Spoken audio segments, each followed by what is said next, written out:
19장 11절에서 22절 말씀을 통해서 상실된 정결을 회복하다라는 제목으로 함께 본문의 말씀을 묵상하기를 원합니다. 민수기서 19장은 갑자기 툭 튀어나온 그런 규례는 아닙니다. 우리가 잘 알고 있듯이 민수기서 16장에서 발생한 고라 사건, 고라 일당의 반역 사건과 그리고 18장에서 죄와 오염의 결과에 대한 그 견고와 연결되는 그러한 본문입니다. 고라 일당이 모세와 아론의 권위에 도전한 결과 하나님의 심판을 받게 되죠. 그리고 그 결과로 인하여서 이스라엘 땅에는 엄청난 많은 사상자들, 즉 시체들이 질비하게 됩니다.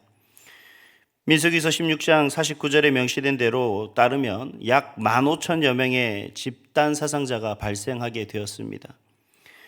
이 상황에서 생존한 사람들이 사상자들, 즉 시체와 접촉하고 부정해질 수 있는 그러한 조건이 완벽하게 갖춰진 겁니다.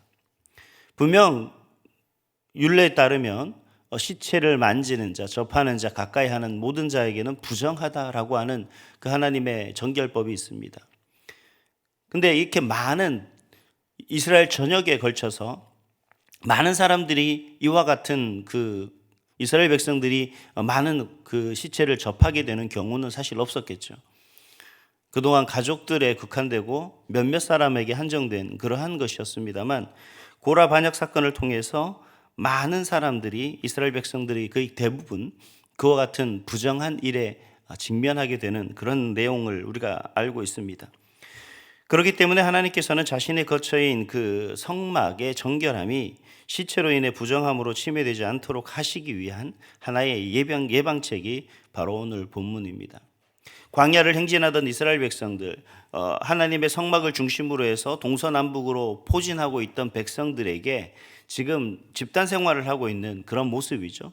그 가운데 15,000여 명의 집단 사상자가 발생했다는 것입니다. 그러니 얼마나 많은 사람들이 그 부정함에 직면해 있느냐라는 거죠. 하나님의 계명대로라면 이 부정함을 씻지 않으면, 즉 정결케 하지 않으면 그들은 영원히 죽을 수밖에 없는, 부정해질 수밖에 없는 그런 상황에 치닫게 됩니다. 그래서 하나님은 그들을 위해서 특별하게 다시 법을 제정하고 있는 것을 볼 수가 있습니다. 즉 오늘 본문을 통해서 하나님께서 이스라엘 백성들의 그 정결을 회복시키기 위한 마련책이라는 겁니다. 그리고 오늘 그 마련책을 통해서 우리에게 무엇을 말씀하고 계신지에 대해서 함께 은혜를 나누고자 합니다. 앞서 말씀드린 대로 고라 사건으로 인해서 지금 이스라엘 진영에는 일반적인 그런 속죄제로는 도저히 정결함으로 회복할 수 없는 그러한 지경에 이르렀습니다. 너무 많은 시체들이 질비하고 그로 인해서 부정이 만연해진 그런 상황입니다. 하나님은 이 큰 부정을 해결하기 위해서 특별한 방법을 우리에게 주셨죠. 이스라엘 백성들에게 주셨습니다. 근데 그 방법을 보면 원래 그 모세도 아니고 아론도 아닙니다. 모세는 하나님의 대언자로서 분명히 권위가 있고 또 아론은 하나님이 특별히 지명하여 부른 대제사장으로서의 권위가 있음에도 불구하고 하나님은 누구에게 그 일을 감당하도록 하느냐면 아론의 아들 엘르아살에게 맡겨서 주도하게 합니다. 그것도 진영 밖으로 제물을 끌고 가서 죽이게 하신다는 거죠. 여기에 좀 의미가 있습니다. 무슨 의미냐면 미래의 제사장이죠. 즉 엘르아살은 아론이 죽은 이후에 그 아론의 대를 이어서 대제사장으로서의 역할을 감당할 사람입니다. 즉 미래적 대제사장이라는 겁니다. 그리고 장차 오실 영원한 대제사장을 통해서 아주 특별한 속죄가 성취됨을 암시해주는 그런 의미다라고 그렇게 신학자들은 이야기하고 있는 것을 볼 수가 있습니다. 즉 엘르아살은 아직 대제사장도 아니지만 하지만 미래의 그 대제사장이 바로 그러한 정결의 문제를 해결하게 하는 그런 모습들로 우리에게 보여주고 있는 거죠. 결국 누구를 의미하는 겁니까? 암시하는 겁니까? 우리 죄를 대속해서 피 흘려 죽으신 바로 예수 그리스도를 암시하는 그러한 말씀이다라고 생각할 수가 있습니다. 하나님은 엄청난 그 죄물들을 죽여서 흘린 피보다는 붉은 암송아지 한 마리 흘린 피로써 그 모든 죄들을 다 해결하도록 그렇게 하시죠. 붉은 암송아지 한 마리를 제물을 태워서 하나님께 드려지고 남은 그 죄가 다름 아니라 정결케 하는 그러한 도구로 쓰임받는 그런 모습을 볼 수가 있습니다. 그래서 그 죄를 물에 타서 뿌림으로 인해서 부정한 사람들을 정결하게 하는, 마치 우리가 예수 그리스도의 이름으로 우리의 모든 죄를 하나님 앞에서 회복되게 하는 그러한 모습으로 이어질 수가 있다라는 거죠. 우리가 지난 시간에 보면 9절에 보면 이 붉은 남송아지가 진영 밖에서 피를 흘리고 죽고 불태워져 남긴 죄는 그 당시만, 잠깐 그 제물을 드리는 그 순간에만 어떤 효력을 발휘하는 것이 아니라 이 죄를 잘 보관하도록 그렇게 말씀하시는 것을 볼 수가 있습니다. 그리고 그 죄를 통해서 속죄의 용도로 사용하도록 그렇게 말씀하셨는데, 오늘 본문 20절에서는 그러한 부분들에서 더 나아가서 명확하게 하시는 말씀이 있습니다. 무슨 말씀이냐면, 하나님께서 이러한 은혜에게 규례, 즉 다시 말하면 자신들의 죄를 속죄받을 수 있는 정결 예식을 이렇게 미리 예배하고 준비했음에도 불구하고 이 정결 예식을 통해서 부정함을 해결하지 못하는 사람들, 다시 말하면 상실된 정결함을 회복하지 않는 사람은 어떻게 된다고 말씀하고 계십니까? 회중 가운데서 끊어짐을 당할 것이다 라고 그렇게 아주 분명하게 경고하고 있는 것을 볼 수가 있습니다. 하나님의 백성들은 구원 이후에도 끊임없이 일상생활에서 하나님께로 나아가기 위해서는 부정함과 죄로 오염된 부분을 어떻게 해야 되는 거예요? 씻어내야 된다는 겁니다. 항상 정결하기 위해서 최선을 다해야 된다는 것이죠. 그래서 민수기 16장의 고라와 그리고 다단의 그 반역 사건처럼 마땅히 큰 죄에 오염됐을 때도 이와 같은 정결 예식들로 자신들을 정결함으로 회복할 수 있도록 해야 된다라는 것이 바로 하나님의 뜻이고, 그러한 정결함을 회복할 수 있도록 예비책을 미리 마련해 두신 것이 바로 하나님의 은혜입니다. 하나님은 저와 여러분들이 하나님의 자녀됨의 그 은혜 가운데 살아갈 수 있기를 원하고, 또 하나님은 우리와 항상 함께 깊은 교제의 관계 속에서 있기를 원하십니다. 그러나 하나님이 우리를 멀리 떠나가거나 하나님을 우리를 외면하는 것이 아니라 우리는 그 죄로 인하여서, 나의 죄됨으로 인하여서 하나님과 멀어지고 하나님을 외면하며 우리가 하나님이 아닌 다른 것을 바라보고 다른 것에 마음을 두고 있다라는 것이죠. 그렇기 때문에 바로 우리는 예수 그리스도로 말미암아서 우리의 모든 죄를 씻고 또 우리가 회복할 수 있는 그런 특별한 하나님의 은혜를 받고 살아가고 있습니다. 그럼에도 불구하고 우리가 그 하나님으로부터 가까워지고 하나님과 함께하는 그 삶을 살기 위해 우리 죄를 회개하지 않는다는 것은 어떤 겁니까? 정말 하나님이 원하고 바라시는 그 뜻 가운데서도 여전히 우리는 멀어지려고 하고 있는 그런 인간적 마음들로 굳건하게 지키고 있다는 거죠. 그러니 하나님과 가까워질 수 없고 하나님과 함께할 수가 없고 하나님 옆에 계심에도 불구하고 나와 같이 하지 않는 아주 멀리 계신 그 하나님으로 이해하고 있는 겁니다. 제가 신학교를 다닐 때 이제 그런 어떤 아무런 생각 없이 서로 이제 이야기하던데, 한 친구가 제가 그런 얘기했어요. 이제 야, 우리가 좀 높은 곳에 올라가서 기도하면은 하나님과 좀 더 가까워질까? 뭐 그런 얘기를 했어요. 그래서 교회에 이제 일반적 종탑, 저희가 있던 교회가 종탑이 있었는데 그 종탑에 동그랗게 원형의 종탑이 있었는데 그 종탑에 3개층이 개인 기도실이었습니다. 그래서 야, 우리 저기 가서 기도하자. 그러는데 막상 가보면 항상 기도실이 차 있었어요. 그래서 우리는 어쩔 수 없이 지하 본당에서 기도를 해야 되구나. 좀 더 가까이 가면 하나님이 기도 응답해 주실까? 이렇게 얘기했더니만 저보고 그런 얘기를 하는 겁니다. 하나님은 항상 우리와 함께 계신데 왜 우리는 멀리 계시다고 생각할까요? 여러분, 하나님은 항상 우리와 계신데 우리는 왜 하나님이 참 멀리 있다고 생각하는 걸까요? 하나님이 멀리 계신 것이 아니라 우리의 죄됨이 그 하나님과 가까이 함을 바라보지 못하게 하는 그러한 모습으로 변하도록 한 것은 아닐까 하는 생각을 한번 해봅니다. 하나님은 그래서 오늘 우리에게 뭘 말씀하시는 겁니까? 정결하기를 원하십니다. 우리의 죄를 씻기를 원하십니다. 왜요? 항상 하나님은 백성들과 가까이 있기를 원하십니다. 항상 하나님은 나와 함께 하기를 원하십니다. 그러나 여전히 그 백성들은 하나님의 품을 떠나려고만 하죠. 함께 하시는 그 하나님의 은혜와 사랑을 받았음에도 불구하고 그 사랑을 망각한 채 여전히 투정과 불평과 불만으로 일삼고 있는 그 모습이 오늘 저와 여러분의 모습은 아닌가, 그런 생각을 하게 됩니다.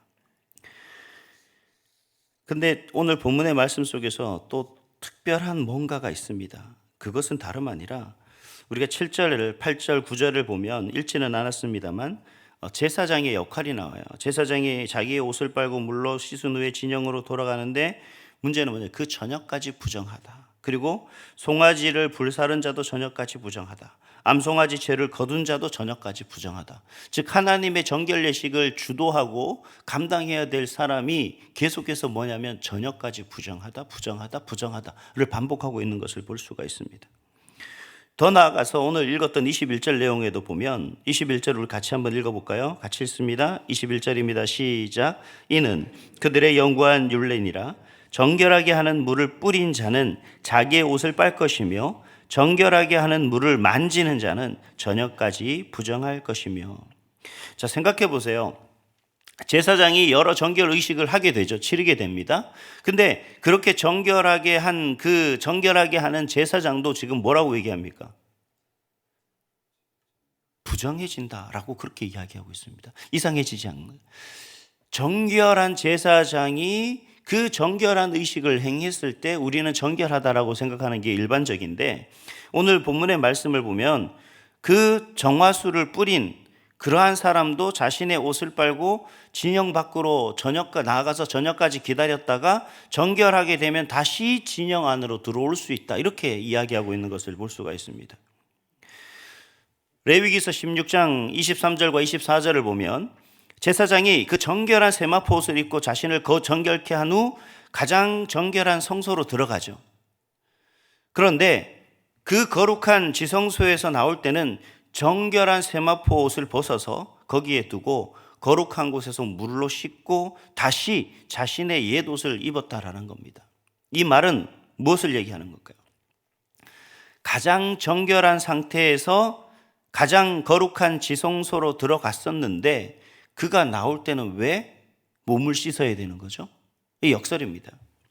하나님의 거룩한 옷을 입은 제사장이라 할지라도 그 거룩한 곳에서 나오면 어떻게 되는 거예요? 여전히 부정해질 수밖에 없는 겁니다. 이해가 되십니까? 정결한 곳에서부터, 다시 말하면 절대적인 거룩의 영역에서부터 벗어나면 어떻게 되는 거예요? 부정하시는 건 똑같아라는 얘기입니다. 무엇을 의미하냐면 하나님의 그 거룩함, 즉 다시 말하면 거룩하신 하나님의 자리에는 그 누구도 대신할 수가 없습니다. 하나님이 지명하여 세운 대제사장이라 할지라도, 하나님의 말씀에 의해서 제사장의 역할을 감당하는 사람이라 할지라도 하나님 앞에서는 절대로 거룩한 사람의 모습이 될 수 없다는 얘기입니다. 다시 말하면 이 땅엔 그 누구도 거룩함의 자리에 함부로 할 수가 없다는 거죠. 거룩함은 오직 하나님 고유, 하나님 한 분만이시라는 겁니다. 그래서 제사장이 정결의식을 행한다 할지라도 그 역시 그 부정함과 접하기 때문에 어떻게 되는 거예요? 죄로부터 오염이 된다는 겁니다. 그래서 그는 오염된 자신을 어떻게 해야 되는 거예요? 저녁까지 정결하게 하고 그리고 다시 진영 안으로 들어오게 한다라는 겁니다. 우리가 이것을 기억해야 됩니다. 거룩한 하나님의 자리에 자기가 설 수 있다라고 생각하는 것 자체가 바로 교만이고 죄다라는 사실이에요. 그래서 우리가 많은 사람들에게, 믿지 않는 사람들에게 당신은 나는 죄인입니다 라고 고백하십시오 하면 사람들이 되게 싫어하죠. 그들이 생각하는 죄는 무엇 때문일까? 본인들이 생각하는 죄는 그저 어떤 도덕적 윤리적인 것인가? 여러분, 오늘 우리가 생각하는 내가 죄됐다라고 하는 그 이야기에 여러분 회개하십시오라고 하는 이야기가 여러분 불편하게 들리신다면 오늘 말씀을 좀 깊이 묵상하시기 바랍니다. 내가 하나님과 가까이 할 수 없는 그 이유가 여전히 나는 비록 내가 죄와 함께 죄를 범하지 않았다 할지라도 여전히 우리 가운데 있는 많은 죄악들이 우리를 더럽히고 있다는 사실이에요. 그러한 것에 나도 모르게 젖어들고 있고 그러한 죄가 나도 모르게 우리 가운데 스며들고 있다는 겁니다. 그래서 우리는 항상 우리 자신을 돌아보며 정결하게 해야 된다라는 겁니다.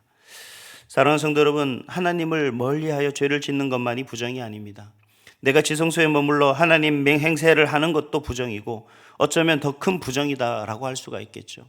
그래서 이단들을 볼 때 그들이 그 하나님 아닌 다른 것으로서 자신들이 거룩하다, 자신들이 최고다, 자신이 뭔가를 주장하며 이야기하는 것 자체를 보게 됩니다. 이단들이 이야기하는 것 중에 대부분이 그런 거죠.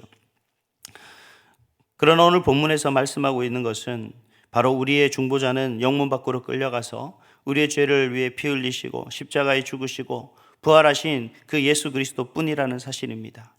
바로 예수님 외에는 우리를 정결하게 하실 수 있는 분이 없다는 사실을 기억하시기 바랍니다. 말씀을 정리합니다.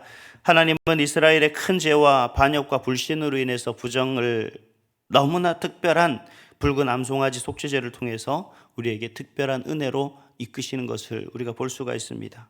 그리고 언제든지 일상에서 부정해질 때마다 그 붉은 암송아지를 태운 죄를 통하여서 정화수를 통하여서 다시 깨끗하게 하고 하나님 앞으로 갈 수 있게 그렇게 방법을 마련해 주셨습니다. 즉 늘 우리의 죄를 회개하는 그런 삶을 살아야 한다라는 것을 말씀해 주고 계신 거죠. 바라기는 하나님께서는 바로 우리와 소통하기 위한 은혜의 통로를 항상 우리에게 마련해 두고 계신다는 사실을 기억하십시오. 여러분, 어려움과 또 하나님을 간절히 만나기를 소망하십니까? 하나님 앞에 여러분의 간절함의 기도가 상달되기를 원하십니까? 먼저 우리를 정결하게 하는 예수 그리스도 이름으로 우리 죄를 회개하고 우리를 정결하게 함으로 말미암아 하나님 앞에 가까이 나가시는 그런 저와 여러분이 될 때 하나님께서는 우리의 모든 기도를 들어응답하시고 우리에게 한량없는 은혜들로 충만하게 하실 줄 믿습니다. 그 은혜로 오늘도 충만하여 오늘 한 날 가운데 하나님의 영광 나타낼 수 있는 저와 여러분 우리 온사랑교회 모든 성도 될 수 있기를 간절히 소망합니다. 기도하겠습니다.